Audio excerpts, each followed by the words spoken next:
So if you've got a sketchy engineering sample NVMe U.2 drive that keeps overheating, what do? Well, you zip tie Haswell era Optiplex heatsink and fan to it. Though I admit this particular fan is actually from an HP, but the heatsink is from I think it's a 9010 or a 9020.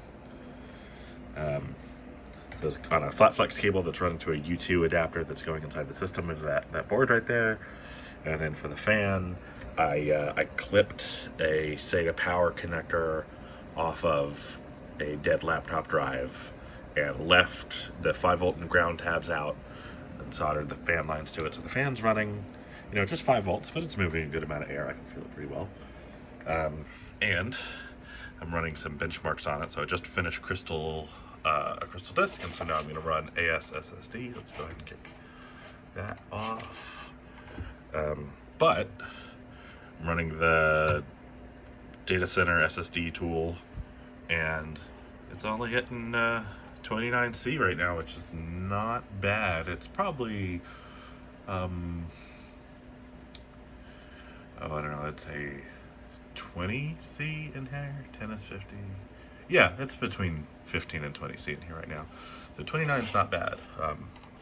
This machine itself is hovering, the CPU is hovering around 29, and it says the other SSD in here is at 33. So, despite being massive and ungainly and kind of stupid, it's actually working quite well. And I did some measurements. There's at least 2 controller chips on here. One that's pressing on the bottom against these fins, and then one that's against the top. I guess that would be the top of the drive. And I found that one is actually more effective at keeping this thing cool. And then also this drive is missing this little chunk out of the front. It's not broken, it's just like a piece of plastic missing. And yes, if you were wondering, that is an M.2 slot inside this drive. I've taken it apart a little bit. It's kind of a pain, and there's a lot of thermal paste, so I don't want to screw it up too much, because it is a working 2 terabyte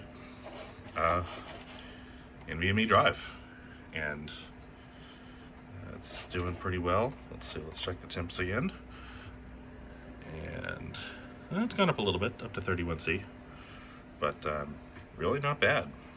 So ungainly and ugly, but it works.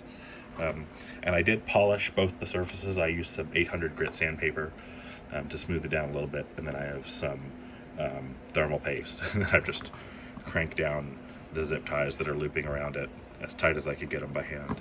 And it's running just fine. So there you have it. That's how to cool off a sketchy NVMe drive.